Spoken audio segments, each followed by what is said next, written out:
എന്ന് പറഞ്ഞാൽ അത് RBIയുടെ നിയമത്തിനെതിരാണ്. 8ാം തീയതിക്ക് ശേഷം ക്ലാസ് എടുക്കൽ വളരെ എളുപ്പമാണല്ലോ. കാരണം 7ാം തീയതി അത് പറഞ്ഞതെങ്കിൽ നിങ്ങൾക്ക് അങ്ങനെ ബോധ്യപ്പെടില്ല. എന്താ RBI എന്നൊക്കെ ആയിട്ടുള്ള സംശയം എല്ലാവർക്കും നന്നായിട്ട് ബോധ്യപ്പെടും. അതുകൊണ്ട് അവനവന്റെ അക്കൗണ്ട്, ബാങ്ക് അക്കൗണ്ട്, അവനവന്റെ ട്രാൻസാക്ഷൻ, അവനവന്റെ കൊടുക്കൽ വാങ്ങലുകൾ, ഇത് നിരീക്ഷിക്കാൻ ഇനി മുതൽ ഇൻകം ടാക്സുകാർ മാത്രമല്ല GST ഓഫീസർമാരും കൂടി ഉണ്ടാകും എന്നുള്ളൊരു ബോധ്യം ഉണ്ടാകും. ഞാൻ ആദ്യമേ പറഞ്ഞു, നിയമത്തെ കുറിച്ച് അജ്ഞരായിട്ടാണ് ഒരുപാട് ആളുകൾ പോയിട്ട് ഇതിൽ പെട്ടുപോണത്. നിങ്ങളത് പറയരുത്, അത് ഞങ്ങൾക്ക് അറിയില്ലായിരുന്നു എന്ന് പറയരുത്.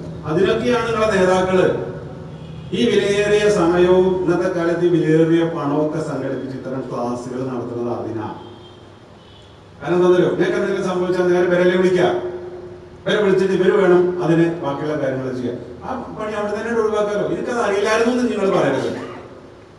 അപ്പോ ഇപ്പൊ നിലവിലുള്ള വ്യാപാരികൾക്ക് എല്ലാവർക്കും GST വരുന്ന ദിവസം നിങ്ങൾ ഒന്നും ചെയ്യണ്ട, നിങ്ങൾക്ക് GST നമ്പർ ഉണ്ടാവും.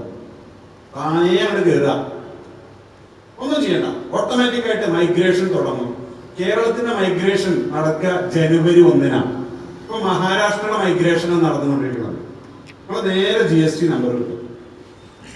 GST നമ്പർ കിട്ടിക്കഴിഞ്ഞിട്ട് 6 മാസക്കാലം സമയം ഉണ്ടെങ്കിൽ എന്തിന് നിങ്ങൾ ഒരു പുതിയ രജിസ്ട്രേഷൻ എടുക്കുന്ന വ്യാപാരി എന്തൊക്കെ രേഖകൾ കൊടുക്കണം അതേപോലത്തെ രേഖകൾ കൊടുക്കണം. ഈ 6 മാസക്കാലത്തിനുള്ളിൽ നിങ്ങൾക്ക് പ്രൊവിഷണൽ സർട്ടിഫിക്കറ്റ് തരും, താൽക്കാലിക സർട്ടിഫിക്കറ്റ് തരും. 6 മാസത്തിനുള്ളിൽ സർട്ടിഫിക്കറ്റ് ഒക്കെ നോക്കിയിട്ട് നിങ്ങൾക്ക് സ്ഥിര സർട്ടിഫിക്കറ്റ് തരും. ഇങ്ങനെയാണ് GSTയിലേക്ക് കയറുക. പുതിയൊരു വ്യാപാരിയാണെങ്കിലോ പുതിയൊരു വ്യാപാരി ഇതേപോലെ രജിസ്ട്രേഷൻ അപ്ലൈ ചെയ്യണം. ഇപ്പൊ എന്തൊക്കെ പേപ്പറുകൾ കൊടുക്കണോ അതുപോലെ പേപ്പർ കൊടുക്കണം. ഒരു ഇളവും കൂടിയുണ്ട്. എന്താണ് ഇളവ് തരും? ഇപ്പൊ ഈ റൂമിൽ ഒരാൾ കച്ചവടം ചെയ്യണമെന്ന് വിചാരിക്കുക. ഇപ്പോഴത്തെ നിയമപ്രകാരം ഈ റൂമിന്റെ മുതലാളിയും ഈ കച്ചവടക്കാരനും തമ്മിൽ എത്തിച്ചേർന്നിട്ടുള്ള ഒരു വാടക കരാർ വേണമല്ലോ, അതില്ലാതെ കിട്ടൂല. ഇനി ഇതൊരു മെയിൻ വാടക കരാർ ഉള്ള ഒരാളെടുത്തുന്ന ഉപകരാറായാലും മതി. ഈ തിരൂരൊക്കെ അങ്ങനത്തെ ഒരുപാട് സംഭവങ്ങളുണ്ട്. കാരണം അവർക്ക് ആർക്കും ബിസിനസ് ഉണ്ട്, രജിസ്ട്രേഷൻ എടുക്കണമെന്നുണ്ട്. പക്ഷെ ഈ റൂമിന്റെ ഉടമസ്ഥനല്ല വാടക കൊടുത്തിരിക്കുന്നത്, വാടകയ്ക്ക് എടുത്തോരെ കൊടുക്കണം. ഇപ്പൊ GSTയിൽ അതിനൊരു പ്രൊവിഷൻ കൂടി കൊണ്ടുവന്നു, എടുത്തോന്റെ കയ്യിൽ നിന്നായാലും മതി. ഇതൊന്നല്ല ഇതിൽ ഏറ്റവും പ്രധാനപ്പെട്ട നിയമം. നിങ്ങൾ രജിസ്ട്രേഷൻ അപേക്ഷിച്ചിട്ട് 3 പ്രവൃത്തി ദിവസങ്ങൾ കഴിഞ്ഞാൽ നിങ്ങൾക്ക് ഓട്ടോമാറ്റിക്കായിട്ട് നമ്പർ 4-ാം ദിവസങ്ങളുടെ കമ്പ്യൂട്ടറുകൾ വരും. അതിനിടയിൽ നിങ്ങളുടെ അപേക്ഷയിൽ എന്തെങ്കിലും തകരാറുണ്ടോ ഇല്ലേ എന്ന് ഒരു ഓഫീസർ ഇടങ്കോലിട്ടില്ലെങ്കിൽ 4-ാം ദിവസം നമ്പർ കിട്ടും. ഇടങ്കോലിട്ടാലോ ആ വിവരങ്ങൾ അറിയിക്കും വേണം. പറഞ്ഞ അപേക്ഷയിൽ ഇങ്ങനെ തകരാറുകളുണ്ട്. അപ്പൊ അതൊരു ഉദ്യോഗസ്ഥന്റെ ബാധ്യത. ഉറക്കളച്ചിട്ടാണെങ്കിൽ രാത്രി എന്നത് ചെയ്തോളണം. ഇല്ലെങ്കിൽ 4-ാമത്തെ ദിവസം അയാൾക്ക് നമ്പർ ആവും. അതാണ്, ഇതൊക്കെയാണ് ഇതിന്റെ വ്യാപാര സൗഹൃദമായിട്ടുള്ള കാര്യം. പിന്നെ ഏറ്റവും സൗഹൃദമായിട്ടുള്ള കാര്യം എന്താ പറയുക, റീഫണ്ട് എന്ന് പറയുന്നതിന്റെ സാധ്യത GSTയിൽ വളരെ കുറവാണ്. റീഫണ്ട് ചെയ്യേണ്ട, നിങ്ങൾ റീഫണ്ട് എമൗണ്ട് കിട്ടാൻ വേണ്ടി ഓഫീസുകൾ കയറി ഇറങ്ങേണ്ട, അത് നേരെ അടുത്ത വർഷത്തേക്ക് കയറിക്കോളും. ഒരു റീഫണ്ട് കിട്ടാൻ പെടുന്ന പാട് എത്രയാണെന്ന് ഇപ്പൊ എല്ലാവർക്കും അറിയാലോ അല്ലേ? ഒരു 5 ലക്ഷം രൂപ എന്റെ ഒരു വ്യാപാരി അധികം അടച്ചു, അയാൾ അറിയാതെ അടച്ചു. ഇപ്പത്തെ നിയമം എന്താ? അധികം അടച്ചാൽ കയ്യിൽ നിന്ന് പോയത് തന്നെ, പിന്നെ ഒരു കൊല്ലം കഴിയണം മൂപ്പർക്ക് റീഫണ്ട് കിട്ടണമെങ്കിൽ. ആ ഒരു കൊല്ലമായിട്ട് ഇയാളിന്റെ പിന്നാലെ നടക്കുക. ഒരു കൊല്ലം കഴിഞ്ഞ് അയാൾക്ക് അതിന് ഒരു ഓർഡർ കൊടുത്തപ്പോൾ അയാൾ ഇപ്പൊ ഏകദേശം ഒരു പകുതി ബ്രാൻഡായിട്ട് നടക്കുന്നു. ട്രഷറി ചെല്ലുമ്പോൾ അവിടെ അല്ല, ബാങ്കിൽ ചെല്ലുമ്പോൾ അവിടെ അല്ല, ചിലർ തിരുവനന്തപുരത്ത് കൊണ്ടുവന്നത്, ചിലർ മലപ്പുറം കൊണ്ടുവന്നത്. എന്താ ചെയ്യാൻ പറ്റും? നമുക്ക് അയാൾ പിന്നാലെ പോയി കൊടുത്താലും നടക്കാത്ത കാര്യം. ഇനി അതൊന്നുമില്ല. അധികം പൈസ ഉണ്ടോ അടുത്ത കൊല്ലത്തിന് ആനയാണ് കയറിക്കോളും. അതിനൊന്നും മെനക്കെടുത്ത അടുത്ത കൊല്ലത്തെ നികുതി ബാധ്യതക്കെതിരെ തന്നെ പോയിക്കോളും. 2 കാര്യത്തിൽ ഇനി റീഫണ്ട് ഉള്ളൂ. ഒന്ന്, എക്സ്പോർട്ട് ചെയ്യുമ്പോൾ നിങ്ങളൊരു എക്സ്പോർട്ടറാണ് വിചാരിക്കുക. എക്സ്പോർട്ടർക്ക് എക്സ്പോർട്ട് ചെയ്യാൻ ഉപയോഗിച്ച സാധനങ്ങൾക്ക് കേരളത്തിൽ കൊടുത്ത നികുതി അല്ലെങ്കിൽ ഇന്ത്യയിൽ കൊടുത്ത നികുതി, കേരളം എന്നുള്ളത് മാറിയല്ലോ, റീഫണ്ട് കിട്ടും. അതിനൊരു കൊല്ലൊന്നും കഴിയണ്ട. എക്സ്പോർട്ടർ ആണോ ചോദിച്ചാൽ ഉടനെ 80% കൊടുക്കണം. ഒരു വെരിഫിക്കേഷനും ഇല്ലാതെ 80% അപ്പൊ കൊടുത്തോളാം. എന്താ കാരണം അറിയോ? നിങ്ങൾ എക്സ്പോർട്ട് ചെയ്തു എന്ന് പറഞ്ഞാൽ മതി.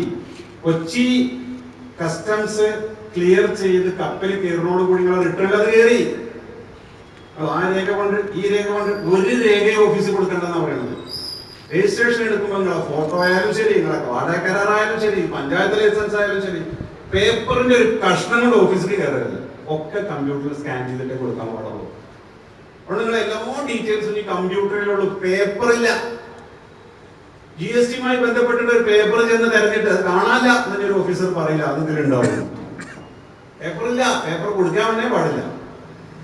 അപ്പൊ എക്സ്പോർട്ട് ചെയ്യാൻ ഇപ്പൊ കുറെ ശർക്കര പേര് വാങ്ങിയിട്ടുള്ളത് കയറ്റി വിചാരിച്ചോളൂ. പിറ്റേന്ന് നിങ്ങൾക്ക് ഓഫീസിൽ ഫയൽ ചെയ്യാം, എക്സ്പോർട്ട് നടത്തിയിരുന്നു, എനിക്ക് പേപ്പർ കിട്ടാൻ 80% അപ്പൊ തന്നെ തരണം, പിന്നെ 20% വെരിഫിക്കേഷനുണ്ട്.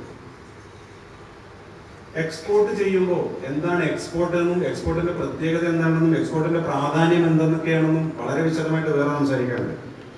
ഇപ്പൊ ഇങ്ങനെ എക്സ്പോർട്ട്, നിങ്ങൾ ഇവിടുന്ന് ഷർട്ട് തയ്ച്ചിട്ട് ദുബായിക്ക് കഴിച്ച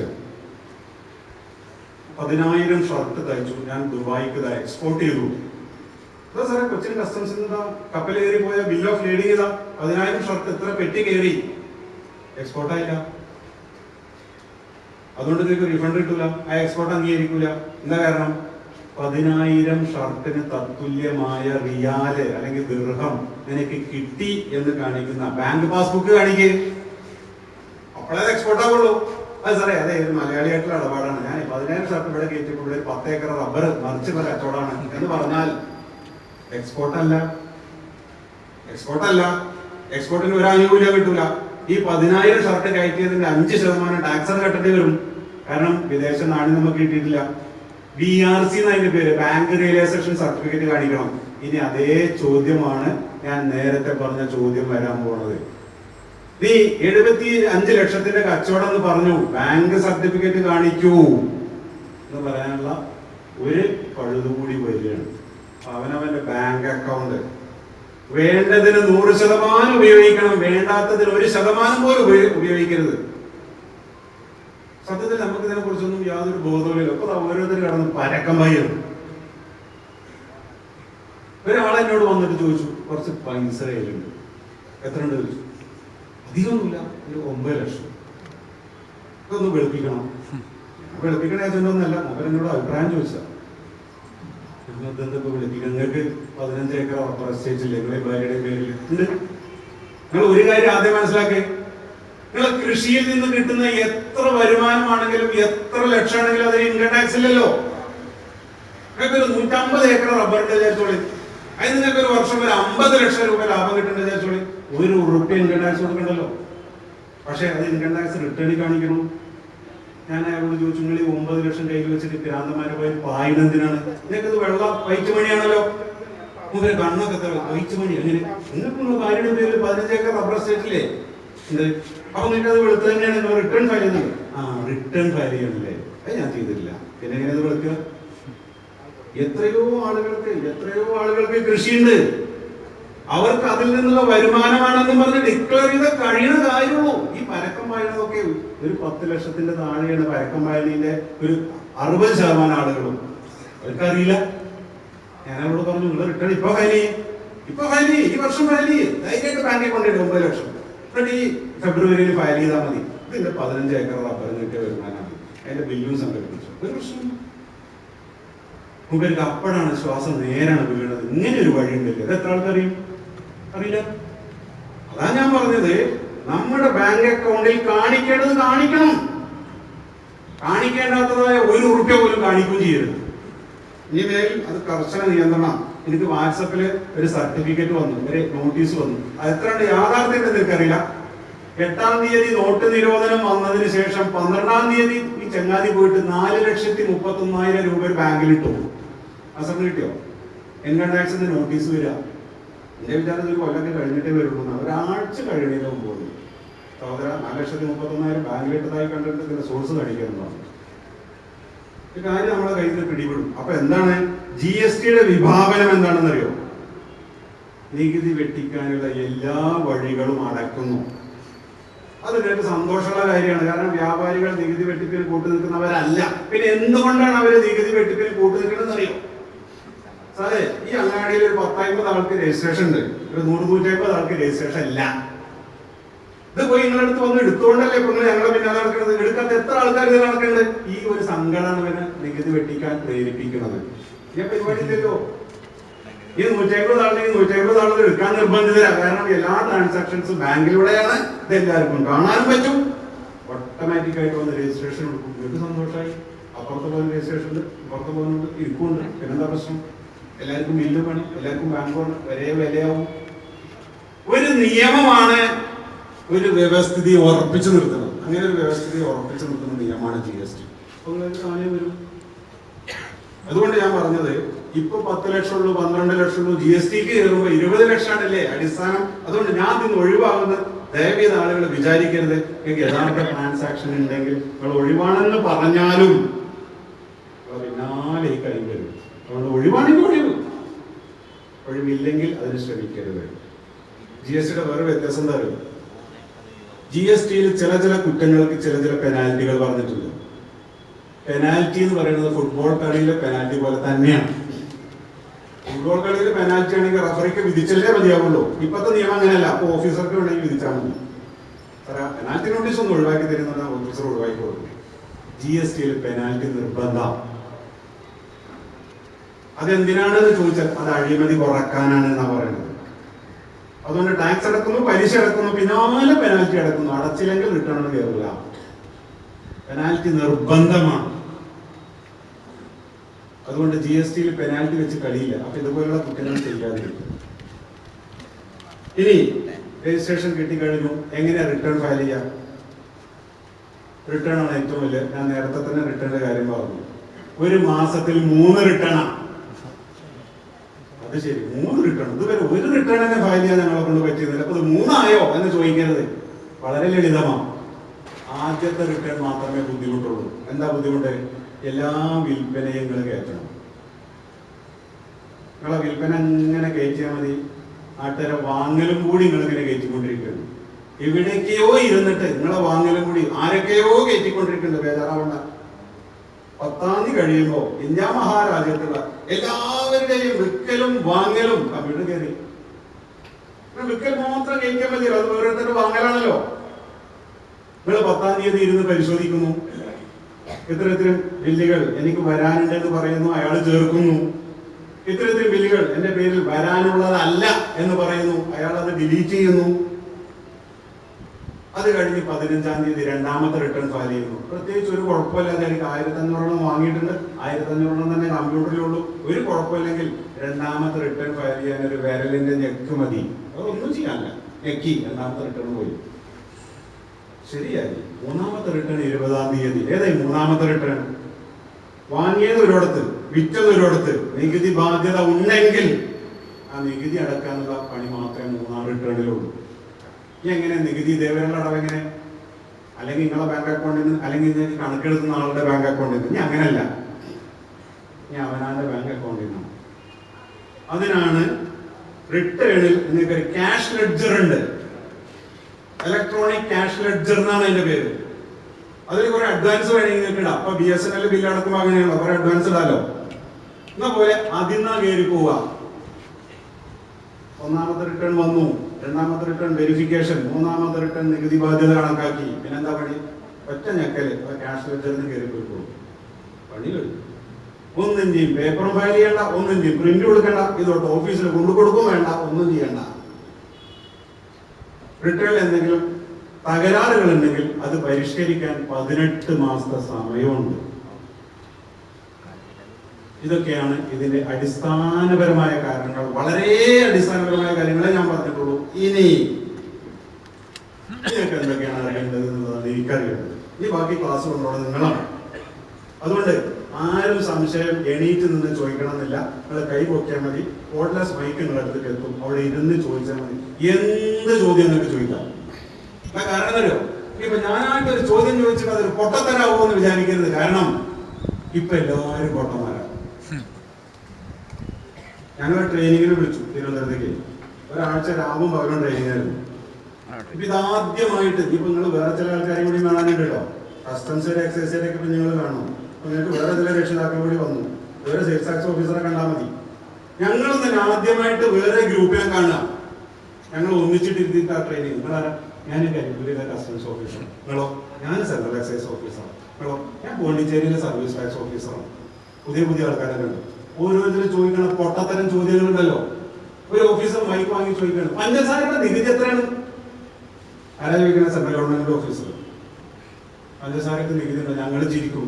നിങ്ങളത് ചിരിക്കുന്നവരെ അയാൾ നിങ്ങൾ നോക്കുക. കാരണം ഇത് പൊട്ടത്തരാന്ന് അയാൾക്കറിയില്ല. ഒരു നിയമം തുടങ്ങുമ്പോൾ എന്ത് വിഡിത്തം ആർക്കും ചോദിക്കാനുള്ള ലൈസൻസ് ഉണ്ട്. ഞാനും ചോദിച്ചിട്ടുണ്ട്. വിഡിത്താണെന്ന് വിചാരിച്ചത് ഇത് സുഹൃത്തുക്കളെ മടിക്കരുത്. എന്ത് നിങ്ങൾക്ക് അറിയണോ ചോദിക്കാം. തുടങ്ങിക്കോളാം.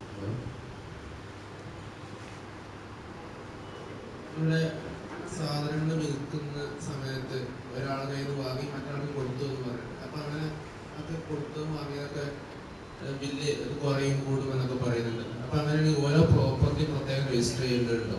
അങ്ങനെ ഓരോ പ്രോപ്പർട്ടി, അതായത് ഓരോ വസ്തു, ഷർട്ട് ആണെങ്കിൽ അല്ലെങ്കിൽ എന്തെങ്കിലും സാധനം ആണെങ്കിൽ അത് പ്രത്യേകം നമ്പർ ഇട്ട് രജിസ്റ്റർ ചെയ്യുന്നുണ്ടോ? അങ്ങനെ എന്തെങ്കിലും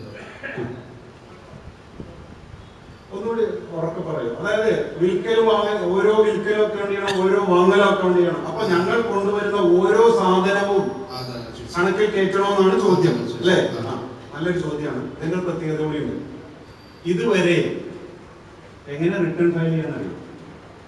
ഇതുവരെ റിട്ടേൺ എടുത്ത് നോക്കിയാൽ 3 പേപ്പറുള്ളൂ.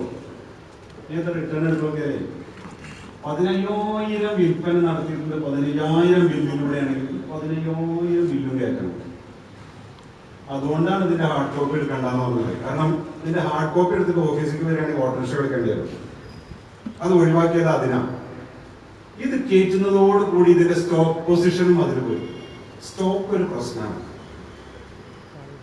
അതുകൊണ്ട് ഇത് മൈക്ക് ഓഫ് ചെയ്ത് പറയേണ്ട കാര്യമാണ്. അപ്പൊ ഞാനത് പറഞ്ഞിട്ടില്ല എന്ന് കൂട്ടിയാൽ മതി. യഥാർത്ഥത്തിൽ നിങ്ങൾ ഞങ്ങളെ കാണിച്ച സ്റ്റോക്ക് കൃത്യമല്ല പലരെയും കാര്യത്തിൽ എന്ന് എനിക്കും അറിയാം, നിങ്ങൾക്കും അറിയാം. GST വരുമ്പോഴേക്കും ഇതൊന്ന് ശരിയാക്കി കൂടുന്നു. കാരണം ടേൺ ഓവറും സ്റ്റോക്കും തമ്മിലൊരു കണക്ഷനാണ്.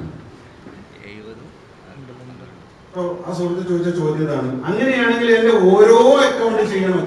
നിങ്ങൾ ചെയ്യണ്ടേ? നിങ്ങൾക്ക് വേണ്ടി വേറൊരാൾ ചെയ്തിട്ടുണ്ട്. ഇത്ര ഷർട്ട് വാങ്ങിയപ്പോ പാൻസ് വാങ്ങിയപ്പോ അതിന്റെ കൂടെ ബെൽറ്റ് വാങ്ങി. HSN കോഡിൽ അക്കൗണ്ട് ചെയ്യണത്. എന്തൊക്കെ സാധനങ്ങൾ വാങ്ങിയെന്ന് HSN കോഡ് പറയും. HSN കോഡ് പറഞ്ഞാൽ എന്താ? നിങ്ങൾ കണ്ടിട്ടുണ്ടാവൂല. HSN കോഡ് എന്നൊരു സാധനം ഉണ്ട്.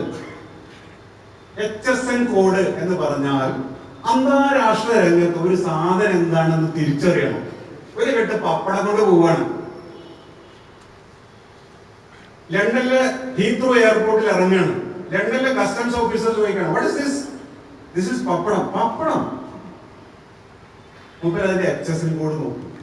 പപ്പടം എന്താണെന്ന് മുമ്പിൽ മനസ്സിലാവില്ല. HSN കോഡ് പറയും പപ്പടം എന്ന് പറഞ്ഞാൽ എന്താണ്. അപ്പൊ മുമ്പിൽ മനസ്സിലായി.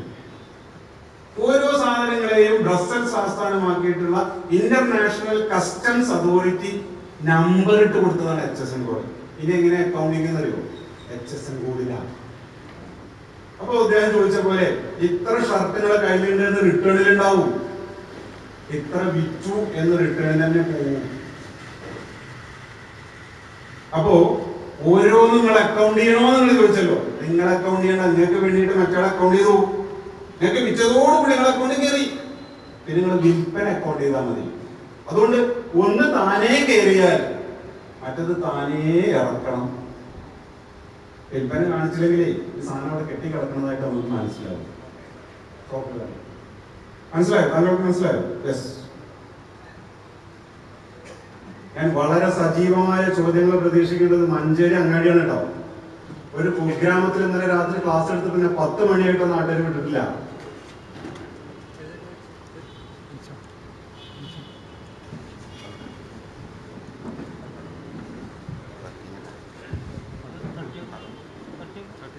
കേട്ടില്ല? സ്വിച്ച് ഓഫ് ചെയ്ത് ഓൺ ചെയ്താൽ മതി.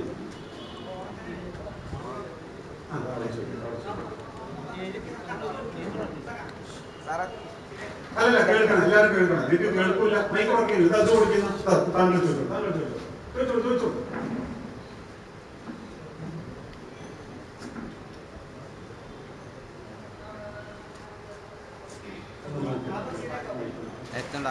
ലെങ്ത് ഉണ്ടാവില്ല.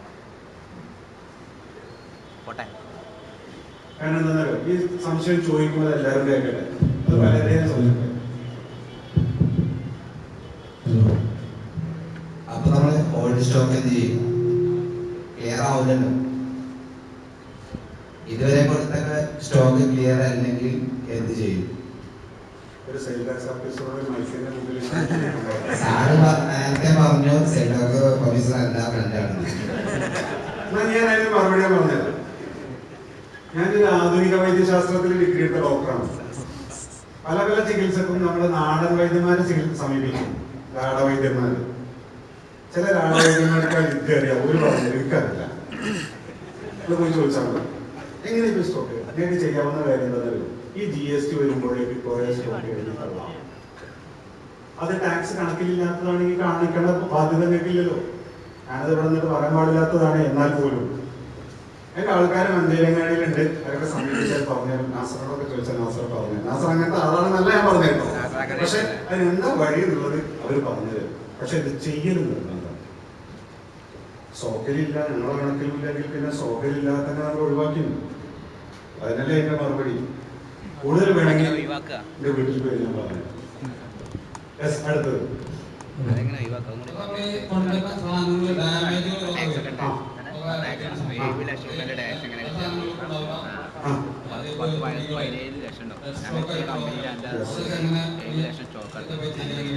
അത് നല്ല ചോദ്യം. ഇപ്പൊ നിലവിൽ ബാങ്കിലുള്ള നിയമം എന്താ? ഒരു സാധനം കൊണ്ടുവന്ന് ചീത്തയായി കഴിഞ്ഞാൽ 90 ദിവസത്തിനുള്ളിൽ മടക്കണം എന്നാണ്. വാങ്ങിയത് 1/1/2016 31/3/2016 മടക്കിയിരിക്കണം എന്നാണ്. GST വരുമ്പോ ഒരു വർഷ സമയം കിട്ടും. ഒരു വർഷത്തിനുള്ളിൽ മടക്കിയാൽ മതി. മടക്കുമ്പോ പർച്ചേസ് റിട്ടേൺ ആണെങ്കിൽ ഡെബിറ്റ് നോട്ടും ക്രെഡിറ്റ് നോട്ടും കാണിച്ചാൽ മതി. അതന്നെ അതിന്റെ എളുപ്പം. ഒരു വർഷത്തെ സമയം കിട്ടും. അങ്ങനെ ഒരുപാട് ആളുകളുടെ ഡെഡ് സ്റ്റോക്ക് ആയി കിടക്കുന്നു. നമുക്കറിയാം, അത് ചോദിച്ചത് സത്യം തന്നെയാണ്. ഇത് എന്ത് ചെയ്യണം എന്നറിയാതെ ഈ 3 മാസം കൊണ്ട് റിട്ടേൺ ചെയ്യാൻ പറ്റൂല, പിന്നെയാണ് ഡെഡ് സ്റ്റോക്ക് ആവുക. അപ്പൊ പിന്നെ ഞങ്ങള് സമ്മതിക്കൂല, റിട്ടേൺ ആയിട്ട് ചെയ്യാൻ പറ്റില്ല, സമയം കഴിഞ്ഞു. GST വരുമ്പോ ഒരു വർഷക്കാല സമയത്തെ കേരള റൂള് വരുമ്പോ എനിക്ക് തോന്നുന്നു അത് ആനുവൽ റിട്ടേൺ വരെ ചിലപ്പോൾ സമയം കിട്ടിയേക്കാം. റൂള് വരാത്തതുകൊണ്ട് എനിക്ക് കൃത്യം പറയാറായിട്ടില്ല. അത് നിങ്ങൾക്ക് ഒരു സാധനം കമ്പനി മടക്കിയെടുക്കില്ല എന്നുള്ള കരാറിലാണെങ്കിൽ അതിന്റെ അപകടാവസ്ഥ വ്യാപാരികളായി നിങ്ങൾക്കറിയാലോ. അപ്പൊ നിങ്ങളത് വിൽക്കുന്നത് അത്രയും GP കൂട്ടിയിട്ടായിരിക്കുമല്ലോ. അത് നിങ്ങൾ കമ്പനി നമ്മുടെ കരാറാണ്. ഇപ്പൊ ഗ്ലാസ് വ്യാപാരികൾ എന്താ സംഭവിക്കുക? ഇതിലൊരു 25% പൊട്ടുമെന്ന് അറിഞ്ഞുകൊണ്ട് തന്നെയാണ് നിങ്ങൾ വാങ്ങുന്നത്. ഒരു കമ്പനി തിരിച്ചെടുക്കില്ല എന്നറിയാം. അതിന്റെ വിൽപ്പന വിലയിൽ അത്രയും ഗ്രോസ് പ്രോഫിറ്റ് കൂട്ടിയിട്ടല്ലേ നിങ്ങൾ ഉൾക്കൊള്ളൂ, അല്ലെങ്കിൽ മുതലാവില്ല. അത് നിങ്ങൾ കമ്പനി തമ്മിലുള്ള അഡ്ജസ്റ്റ്മെന്റിനനുസരിച്ച് അതിന്റെ റേറ്റ് ഫിക്സ് ചെയ്യണം. അത് GST-യിലായിരുന്നു മറുപടി. ചോദിച്ചോ? മൈക്കിൽ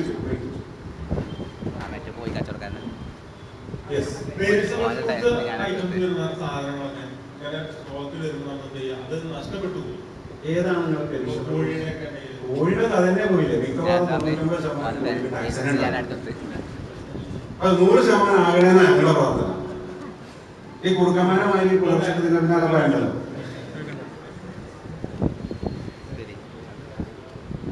കോഴി മിക്കവാറും ഉണ്ടാവില്ലല്ലോ. കാരണം എന്തായോ? ഇതിന്റെ ഒരു പ്രത്യേകത എന്തായോ? ഇതിന്റെ ഒരു അപകടാവസ്ഥ എന്തായോ?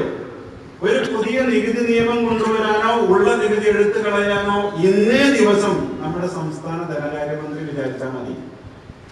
GST വന്നു കഴിഞ്ഞാൽ സംഗതി പോയി. കോഴിയുടെ ടാക്സ് ഉൾപ്പെടുത്തണം എന്ന് പറയാനും എടുത്തു കളയണം എന്ന് പറയാനും നേരെ ചോദിക്കണം. GST കൗൺസിലിനോട് ചോദിക്കണം. GST കൗൺസിൽ സമ്മതിക്കണം. ഇപ്പൊ ചെറിയ സാഹിബ് ഒരു കാര്യം പറഞ്ഞല്ലോ, 10 സാധനങ്ങൾക്ക് ഇളവ് തരാൻ സാധ്യത ഉണ്ടെന്ന് പറഞ്ഞല്ലോ.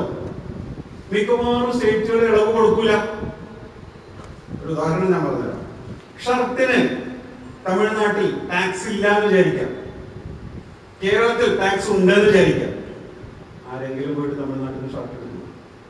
കാരണം എന്താ? കേരളത്തിൽ വരുമ്പോ അതിന്റെ ഫുൾ ടാക്സ് അടക്കണം. തമിഴ്നാട്ടിൽ ടാക്സ് ഉണ്ടെങ്കിൽ അവിടെ കൊടുത്ത് ക്രെഡിറ്റ് കിട്ടൂലേ? അപ്പൊ സംസ്ഥാനങ്ങൾ നികുതി ഒഴിവാക്കാനല്ല ഇനി മത്സരിക്കുക, നികുതി ഉൾപ്പെടുത്താനാ മത്സരിക്കുക. അതുകൊണ്ട് ഒരു പ്രഖ്യാപനം GST കൗൺസിൽ നടത്തിയിട്ട് കാർഷിക വിളകളും ഭക്ഷ്യധാന്യങ്ങളും ടാക്സ് ഉണ്ടാവൂല. ഉലുവ, മല്ലി, മുളക്, മഞ്ഞൾ പോലുള്ള സാധനങ്ങൾ അതേപോലെയാണെങ്കിൽ അതിന് ടാക്സ് ഉണ്ടാവാൻ സാധ്യതയില്ല. പക്ഷെ അത് പൊടികളാവുമ്പോൾ ഉണ്ടാവും. അതേപോലെ കാർഷിക വിളകൾക്ക് മിക്കവാറും ഉണ്ടാവില്ല. അത് റബ്ബർ വിടുവോ എന്നുള്ളത് ഞാൻ പറഞ്ഞല്ലോ, ഇതൊന്നും 100% പറയാറായിട്ടില്ല. 25-ാം തീയതി വളരെ പ്രധാനമായ കൗൺസിൽ മീറ്റിംഗ് ഉണ്ട്. അത് കഴിഞ്ഞ ശേഷമാണ് ഏതൊക്കെ സാധനങ്ങൾ ഒഴിവ്, ഏതൊക്കെ സാധനങ്ങൾക്ക് നികുതി ഉണ്ടെങ്കിൽ എത്ര എന്നുള്ള ടേബിൾ സെറ്റ് ചെയ്യാൻ പിന്നെ വരുന്നു. അപ്പൊ പെരിഷബിൾ ഗുഡ്സിന്റെ കാര്യങ്ങൾ അത്രേ ഉള്ളൂ. പിന്നെ ഒരു പെരിഷബിൾ ഗുഡ്സ് ആയിട്ട് ആകെ വരിക ഐസ്ക്രീമാണ്. ഐസ്ക്രീമിന്റെ കാര്യത്തിൽ അങ്ങനത്തെ ചോദ്യമേ ഇല്ലല്ലോ. റിട്ടേൺ ഒന്നും നമ്മൾ ചോദിക്കാറില്ല. അങ്ങനെ ക്ലിയർ ആയിട്ടുണ്ടാവും അല്ലേ? യെസ്.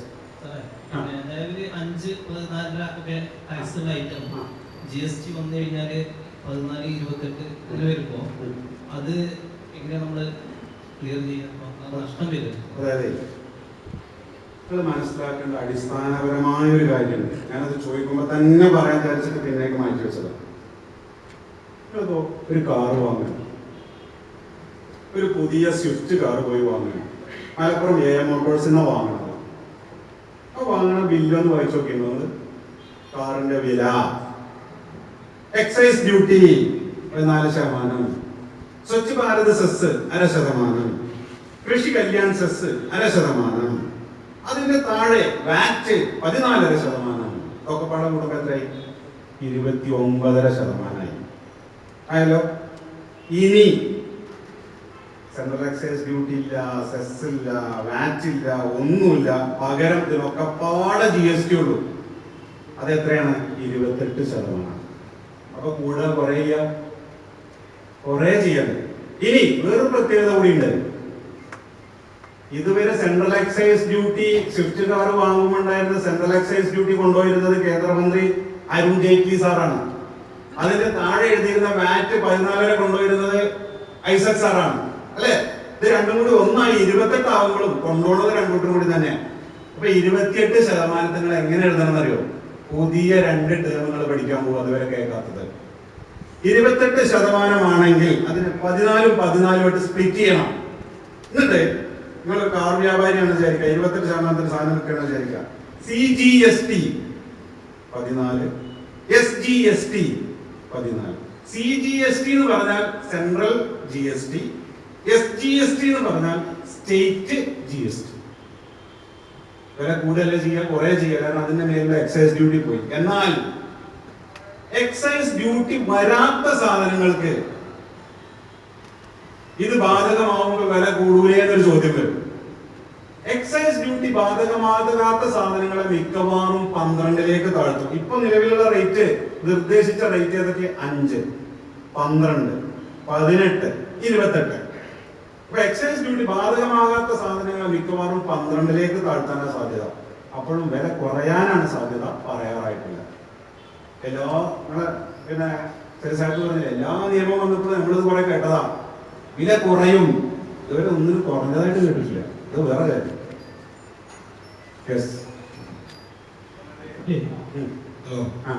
രണ്ട് മൈക്കണ്ട അയാളുടെ കുഴപ്പമാണ്. ഓക്കെ, ഇപ്പത്തെ സ്റ്റോക്കില്ലേ മാർച്ച് 31 വരെയല്ലേ തുണി ഐറ്റംസ് അത് ഇത് കൊണ്ടുവരുന്നതാണ്. അവിടെ 0 ടാക്സിലാണ് വരുന്നത്. നമ്മളിവിടെ സെയിൽ ചെയ്യുന്നത് 2% ടാക്സ് വെച്ചിട്ടാണ് സെയിൽ ചെയ്യുന്നത്. അപ്പൊ അങ്ങനെ വരുമ്പോൾ ഇപ്പൊ ഉള്ള സ്റ്റോക്ക് ഈ മാർച്ച് കഴിഞ്ഞിട്ട് ഏപ്രിലല്ലേ ഏറെ ടാക്സിലെ വരുന്നത്? അതൊരു നല്ല ചോദ്യമാണ്. നിങ്ങൾ അടുത്ത വിൽക്കേണ്ടതെന്നാണ്? ഏപ്രിൽ 1 കയറുമ്പോൾ എന്റെ കയ്യിൽ കുറെ സ്റ്റോക്കുകൾ ഉണ്ടല്ലോ, അതിന്റെ ക്രെഡിറ്റ് എന്താവും എന്നുള്ളതാണ്. മറുപടി വ്യക്തമായി കേട്ടോളൂ. 1, നിങ്ങളുടെ കയ്യിലുള്ള സാധനങ്ങൾ വാറ്റിലും നികുതിയുണ്ട്, GSTയിലും നികുതിയുണ്ട് എന്നതാണെങ്കിൽ നിങ്ങൾക്ക് ആ ക്രെഡിറ്റ് കിട്ടും. ചോദ്യത്തിൽ വാറ്റിൽ താങ്കൾ തുണിത്തരത്തിന് നികുതി കൊടുത്തിട്ടില്ല, ഇല്ലല്ലോ, ഇല്ല. അപ്പോ ക്രെഡിറ്റ് കിട്ടൂല, GSTയിൽ ഫുൾ റേറ്റ് അടക്കേണ്ടി വരും. സോ പിന്നെ അതിൽ ഏറ്റവും പ്രധാനപ്പെട്ട കാര്യം എന്താ പറയുക? ക്രെഡിറ്റ് കിട്ടും എന്ന് സൂചിപ്പിക്കണതല്ലാതെ 12 മാസം വാങ്ങിച്ച സാധനങ്ങൾക്ക് ക്രെഡിറ്റ് കിട്ടുള്ളൂ. അതായത് 2017 ഏപ്രിൽ 1 GST വരികയാണെങ്കിൽ 2016 ഏപ്രിൽ 1 ശേഷം വാങ്ങിച്ച സാധനങ്ങളുടെ ബില്ല് കാണിച്ചാൽ മാത്രമേ, ബില്ല് കാണിച്ചാലും പോരാ, അത് വിറ്റൊഴിവായിട്ടുണ്ടെങ്കിൽ ക്രെഡിറ്റ് കിട്ടൂല. അപ്പൊ ആ സാധനം അവിടെ ഉണ്ട് എന്ന് ഓഫീസർ ബോധ്യപ്പെടുക കൂടി വേണം. അപ്പൊ 1 വർഷത്തിനുള്ളിൽ വാങ്ങിച്ച സാധനങ്ങൾക്ക് ക്രെഡിറ്റ് കിട്ടുള്ളൂ. അതുകൊണ്ട് പ്രത്യേകം ശ്രദ്ധിക്കുക. ഇനിമേലെങ്കിലും വാങ്ങുന്ന സാധനങ്ങളുടെ ബില്ലുകൾ കൃത്യമായി സൂക്ഷിക്കുക. GST കാലഘട്ടത്തിൽ നികുതി ഉണ്ട്, ആ സാധനങ്ങൾക്ക് വാറ്റിൽ നികുതി ഉണ്ടെങ്കിൽ മാത്രമേ ക്രെഡിറ്റ് കയറി പോവുള്ളൂ. വാറ്റിൽ നികുതി ഉണ്ടായിരുന്നു. ഫോർ എക്സാമ്പിൾ, കോഴിക്ക് നികുതി ഉണ്ടായിരുന്നു. ഒരു കോഴിയിറച്ചി കച്ചവടക്കാരന് April 1 കുറെ കോഴിയിറച്ചി അയാളെടുത്ത് സ്റ്റോക്കാ, അയാൾ ടാക്സ് കൊടുത്ത് വാങ്ങിച്ചതാ. പക്ഷെ GST-യിൽ നികുതി ഇല്ലെങ്കിൽ പോയ തന്നെ ക്രെഡിറ്റ് ലാപ്സ് ആവും. സംശയം ബാക്കിയുണ്ടോ? അതിന്റെ സാറേ, അതില് ഈ 2% വരുന്നത് ഇപ്പൊ 5% വരികയാണെങ്കിൽ ആ സ്റ്റോക്കിന്റെ ഓട്ടോമാറ്റിക്കലി വരികയാണല്ലോ, ആ 3% നമ്മൾ കൂട്ടിയടക്കേണ്ടി വരും. ഫോം 8 അതുകൊണ്ടാണ് ഞാൻ പറഞ്ഞത്, ഒരു സ്റ്റേറ്റിലെ ടാക്സ് ഉണ്ട്, ആ സാധനത്തിന് വേറെ സ്റ്റേറ്റിലെ ടാക്സ് ഇല്ല എന്നുള്ള നിയമം വരില്ല ഇനി. കാരണം എന്താ പറയുക, വ്യാപാരി പറയേ ഗുജറാത്തിൽ തുണിക്ക് ടാക്സ് ഇല്ല, അതുകൊണ്ട് ഞാൻ ഗുജറാത്തിൽ നിന്ന് വാങ്ങണില്ല. എന്തിനാ എനിക്കത് അപ്പുറത്ത് വാങ്ങിയിട്ട് കൽക്കട്ടയിൽ നിന്ന് വാങ്ങിക്കൂടെ? അവിടെ ടാക്സ് ഉണ്ട്, അവിടെ കൊടുത്ത ടാക്സ് ഇവിടെ കിഴിവിട്ടുമല്ലോ. ഗുജറാത്തിൽ കൊടുത്താലും കൊടുത്തില്ലെങ്കിൽ കേരളത്തിൽ കൊടുക്കണമല്ലോ. അപ്പൊ അവരെന്ത് ചെയ്യും? ടാക്സ് എടുത്ത് പോയിട്ട് വാങ്ങും. പിന്നെ ഫോം 8